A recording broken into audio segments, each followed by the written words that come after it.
Qızımın gəlinlik geyimi ilə bağlı nişanlısı, onun anası və atası evimdə dava-dalaş saldılar. Qızım da dözməyib özünü öldürdü. Bu fikirləri Teleqrafın mərkəzi Aran bürosuna bir neçə gün öncə özünü yaşadığı evdə öldürən 19 yaşlı şəhər sakini Ləman Məmmədlinin atası Murad Bayramov söyləyib. Onun sözlərinə görə, mətbuatda və sosial şəbəkələrdə yazılanlar həqiqəti əks etdirmir. Güya aralarındakı yaş fərqinə görə qızım Ləman razı olmayıb, etiraz edib.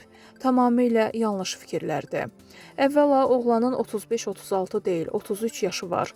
Elçilik qız toyu da könüllü və qarşılıqlı razılıq əsasında baş tutub. Hətta nişanlısı Elnurla rəsmi nikahla bağladılar.